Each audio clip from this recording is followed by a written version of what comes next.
felicidad en casa de pobre dura poco. Al parecer, para la oligarquía peruana, ya Pedro Castillo había durado mucho en el poder. Castillo, de 53 años, fue elegido presidente el año pasado.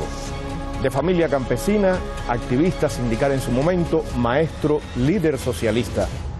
Todo el perfil para no ser idóneo, donde los intereses privados están por encima de los colectivos.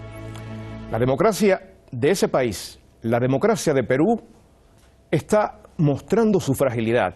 Y aunque no ha habido vacío de poder, porque en par de horas las fichas del nuevo juego ya estaban en el tablero, como en el ajedrez, dando jaque mate, los pobres muestran su descontento, sus desesperanzas, al tiempo que desde fuera de la trama, crecen las dudas y despierta la perplejidad sobre lo ocurrido. Bienvenidos, les saluda Jaime Yuan por Dani Pérez, quien disfruta de sus merecidas vacaciones. Hoy presentamos, detrás de la razón, Perú, golpe de Estado o suicidio político.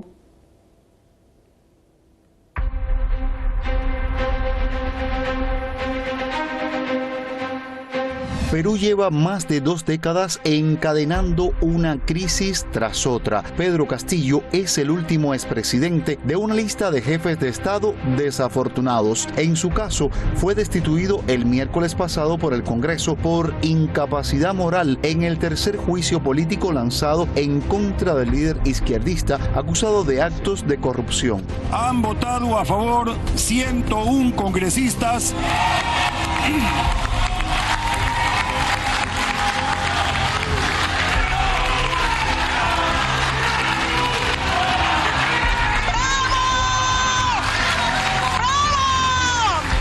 Votos en contra, 6, abstenciones, 10.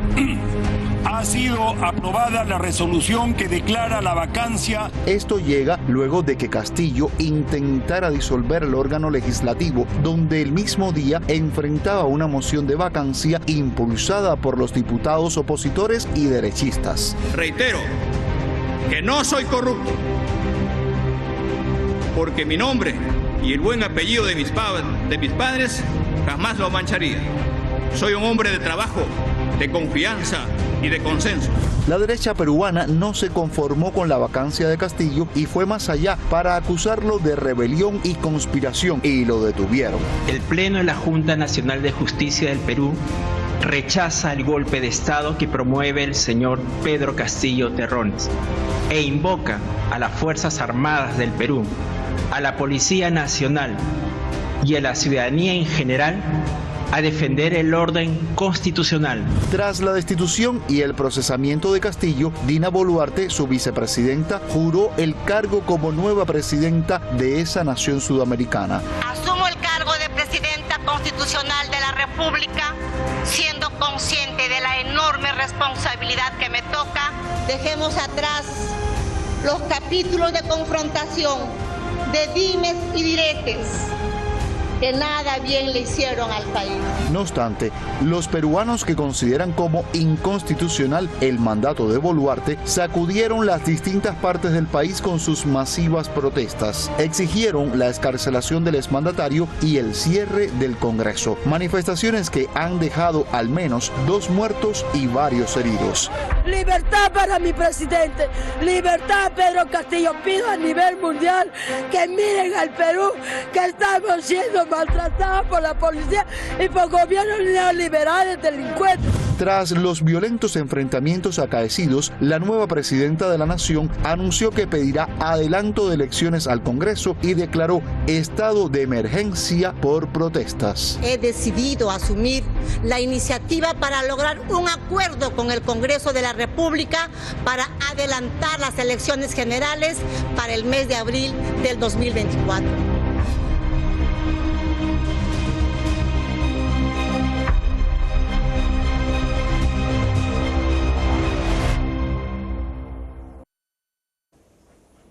¿Qué pasa en Perú? ¿Qué pasó con Pedro Castillo? ¿Golpe blando, golpe de Estado, error de cálculo? Estas y otras preguntas pues las vamos a compartir con nuestros invitados, con nuestros analistas que ya les presento.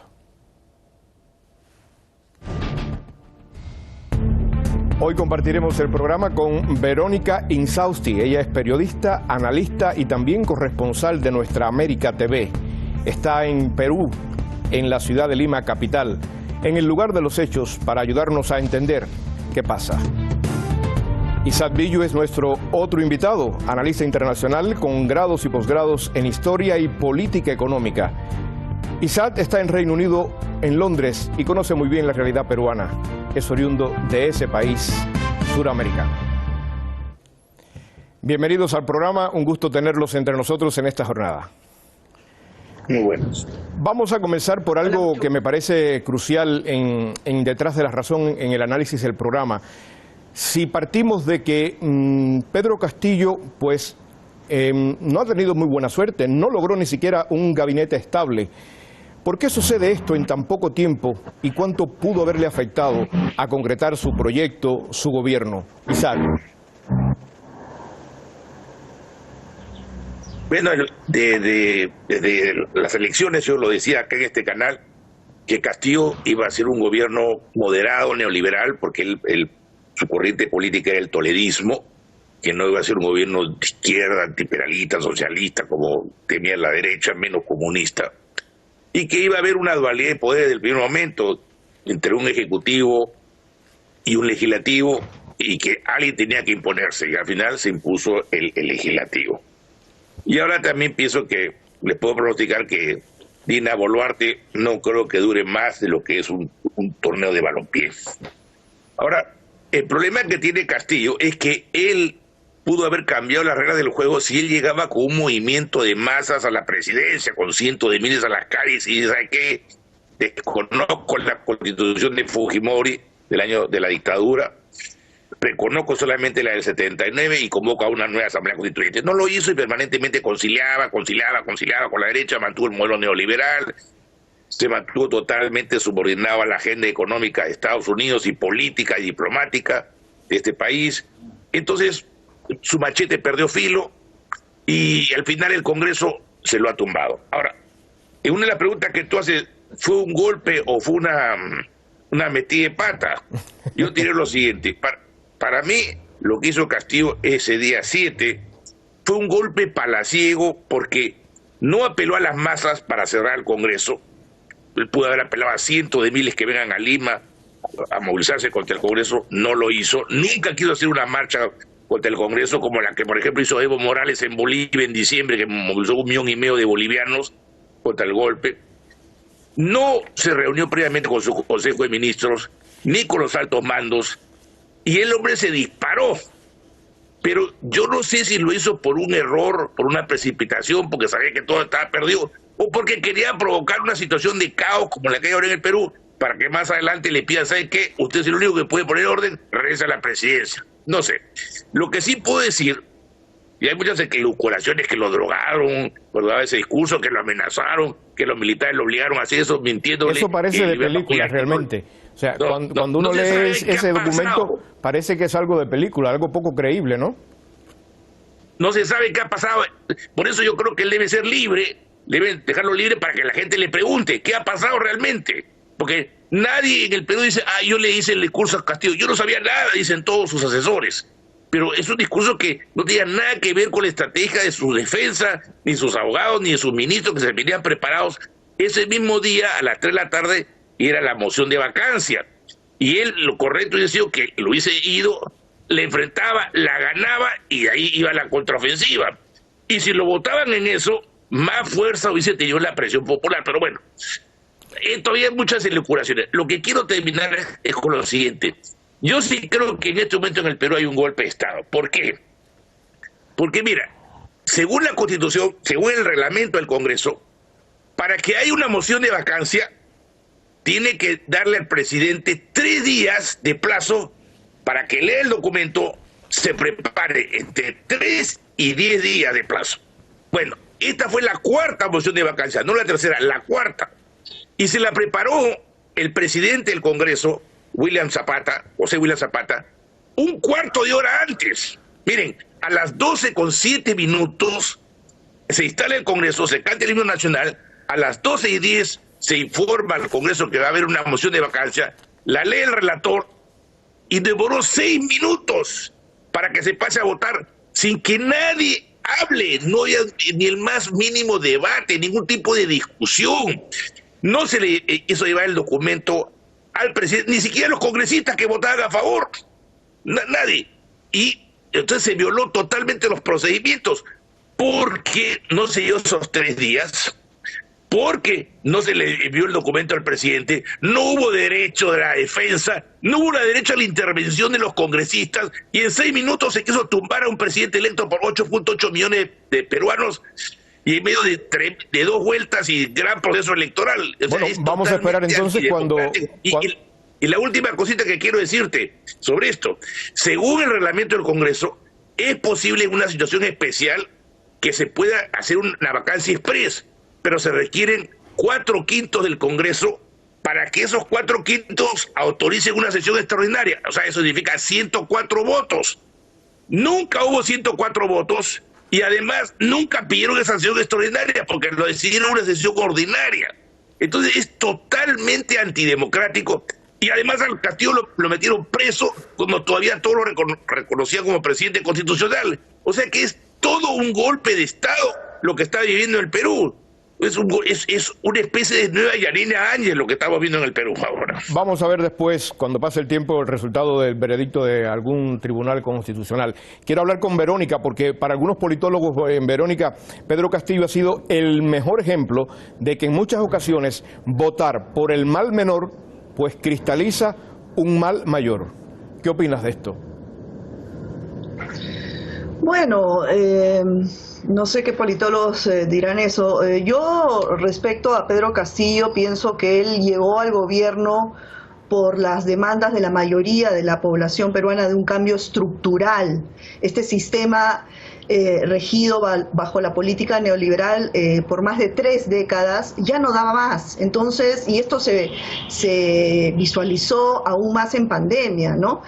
Entonces los peruanos y las peruanas votaron por un cambio y eso es lo que otorgaba a Pedro Castillo en las elecciones, es por eso que ganó. Ahora, una vez en el gobierno, lamentablemente no cumplió ninguna de las promesas de campaña, más bien se alineó con el sistema.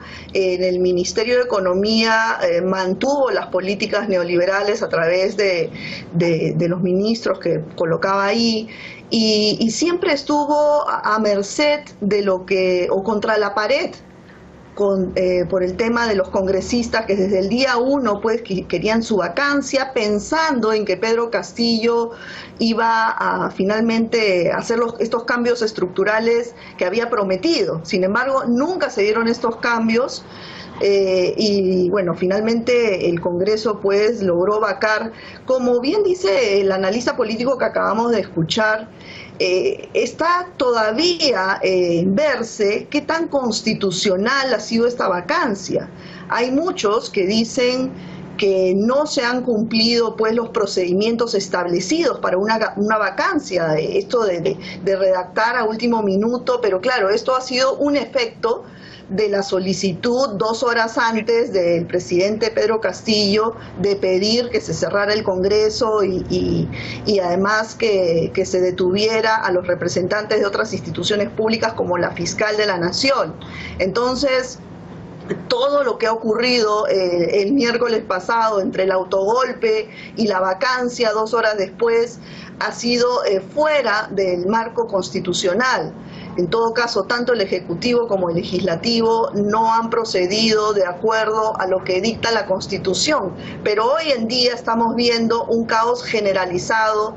Ya en Andahuaylas, organizaciones de la sociedad civil se han declarado en insurgencia, igual algunas organizaciones del Cusco, en Tacna, en Moquegua, en general en el sur están de pie esperando un anuncio de Dina Boluarte para que cierre el Congreso y para convocar elecciones generales ya.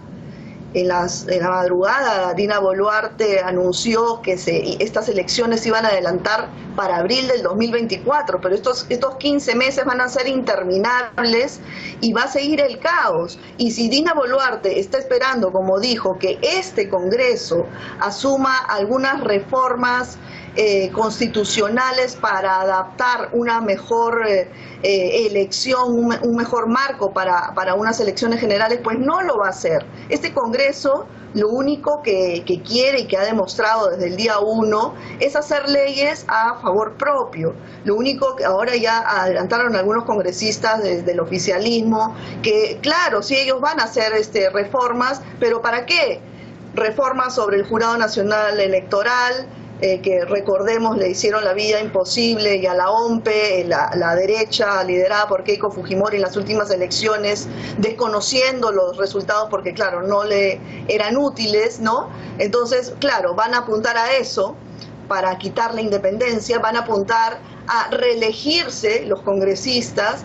Entonces, este hartazgo generalizado de los peruanos y las peruanas simplemente va a ir escalando en los próximos días y va a obligar, creo yo, a Dina Boluarte a rectificar y a pedir elecciones o a enviar este proyecto de ley al Congreso, porque el Congreso lo tiene que aprobar, para que estas elecciones anticipadas no sean en abril de 2024, sino probablemente en abril de 2023. Eso creo que es lo que va a ocurrir. Ahora, también estaría dando un tiempo de gracia para que se preparen condiciones para intereses personales, intereses partidistas, intereses políticos, para que en ese periodo de tiempo, en ese año, pues puedan moverse mejor y planificar más las jugadas. ¿Qué tú crees, Isaac? Porque en tan poco tiempo de aquí a abril, o sea, abril está ahí ya prácticamente, quedan 3 meses.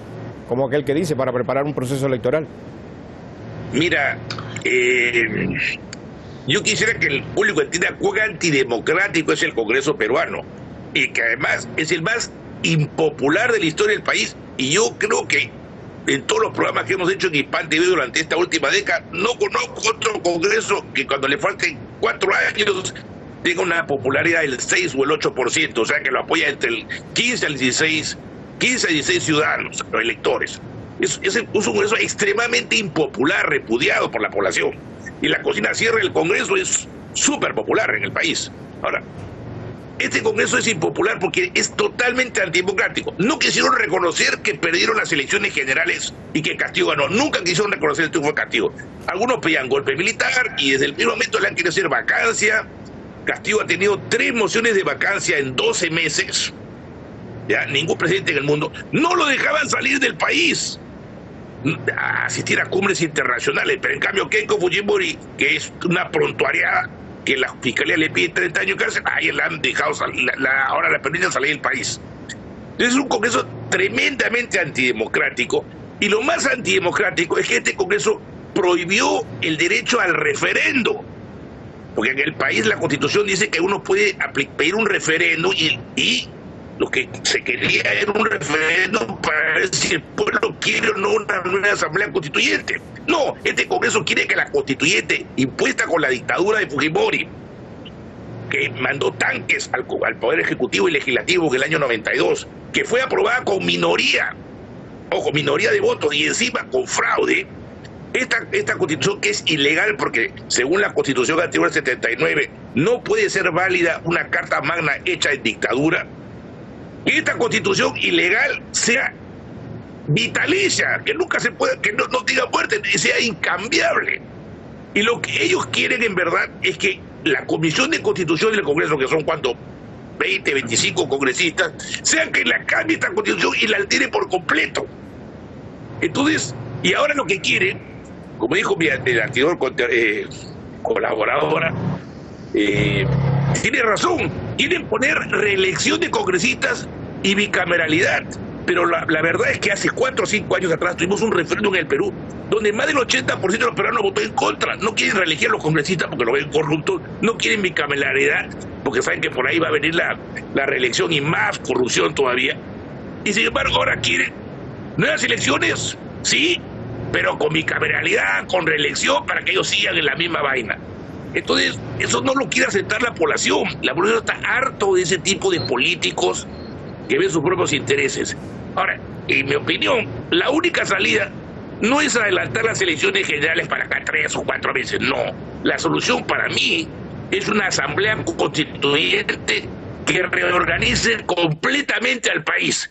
Porque si la derecha quiere cambiar la constitución para que sean reelectos indefinidamente o para que hayan 2 cámaras, La izquierda quiere nacionalizar empresas y quiere un Estado plurinacional como es en Bolivia. Y hay tantas propuestas de cambio constitucional y nadie está contento con la actual constitución, que además ha permitido que en 4 años y medio tengamos 7 presidentes. Entonces se necesita una asamblea constituyente que reorganice por completo al país, donde esta vez participen todas las regiones y todas las provincias, porque las anteriores constituyentes del 79 y del 93 solamente estuvieron 80 o 100 delegados, la mitad o la mayoría de la capital, que cada una de las regiones, yo diría que inclusive cada una de las casi 200 provincias del Perú puedan participar, los 50 nacionalidades indígenas, los pueblos afrodescendientes, los sindicatos, las organizaciones campesinas. Es una asamblea grande, masiva, pero que representa a toda la nación y que ésta produzca un cambio estructural y un debate estructural. Y ese debate estructural, ese cambio estructural, Isaac, ¿quién pudiera liderar eso, atendiendo a tanta incertidumbre, a tanta desconfianza que existe por parte de los peruanos? Verónica, ¿qué puedes decir? ¿Cómo te sumas o de qué manera podemos también abordar este tema que está hablando Isaac desde Londres? Sí, definitivamente este Congreso no va a hacer ningún cambio a favor de la población. Todo lo que ha hecho desde que asumió sus curules ha sido modificar la Constitución para recortar la potestad de la población. La última ha sido quitarles el derecho al referéndum. Y sí coincido en que la solución, digamos, para un nuevo pacto, para tener un nuevo pacto social en nuestro país, es definitivamente convocar una asamblea constituyente, para empezar. El tema es que ¿quién va a convocar esta asamblea constituyente? Este Congreso definitivamente no. Y la presidenta Dina Boluarte tampoco tiene las facultades para hacerlo. O sea, ella lo máximo que puede hacer es presentar un proyecto de ley, como lo hizo Pedro Castillo en su momento, hace unas semanas, que presentó el proyecto de ley para el referéndum y se lo negaron, y después cuando Castillo fue a apelar al Tribunal Constitucional, que es la máxima autoridad de justicia en nuestro país, el Tribunal Constitucional, además elegido por el Congreso, también lo negó. Entonces, en este momento estamos ante todas las instituciones públicas que están de espaldas a la población. Entonces, ¿quién va a convocar esa asamblea constituyente? La única alternativa es que tanto el Ejecutivo como el Legislativo, que son los que tienen que finalmente disponer por ello, o por un referéndum para que la población decida si quiere o no esta asamblea constituyente, es la presión de la calle hacia el gobierno de Dina Boluarte y hacia el Congreso para que esto se dé. Lamentablemente, hasta el día de hoy no hay ninguna voluntad política para ello. Lamentablemente, la escalada de las manifestaciones y bueno, esperamos que no la violencia, la represión desde las Fuerzas Armadas va a llegar al punto que esto se va a tener que dar. Me queda un minuto, solo quiero que me respondan. ¿Cuál será el futuro de Castillo, sabiendo en las condiciones en que está y todo lo que pudiera presentársele a partir de este momento? Isaac. Bueno, yo lo que creo es la calle debe conseguir la asamblea constituyente y por eso se tiene que organizar. Hay una asamblea nacional de los pueblos, hay asambleas populares locales, es el movimiento de masas quien debe crecer, convertirse en un poder fuertísimo e imponer la asamblea constituyente, porque ni este ejecutivo, ni este legislativo, ni el Tribunal Constitucional lo van a permitir. Tiene que ser un gran movimiento de masa que lo consiga. En cuanto al futuro de Castillo, yo creo que a Castillo lo van a querer tener preso. El problema es que Castillo es el único que realmente podría pacificar al país. Va a llegar un momento en que hasta él le puede venir a acercar, señor Castillo, las papas queman demasiado. Usted no podía llegar a una tregua con nosotros, o le dejamos libre, o lo mandamos a México, hasta le dejamos volver a la presidencia, pero calme todo esto. Isaac, no me queda tiempo para más. Solo quiero ir en 2 palabras, 3 a Verónica. Verónica, ¿saldrá de esta Castillo? Ahí estoy en desacuerdo con el analista. Yo creo que Pedro Castillo no tiene no ha tenido la capacidad para gobernar el país, menos para un gobierno de transición, y yo creo que sí tiene que responder a la justicia por las 20 investigaciones por corrupción de las cuales lo dejamos ahí. Muchas gracias a Verónica, muchas gracias a Isaac. El tiempo no permite seguir hablando del tema, aunque sí, en otros espacios de Hispan TV, pues vamos a dar seguimiento. Gracias a los dos. Muchas gracias por estar aquí en esta invitación.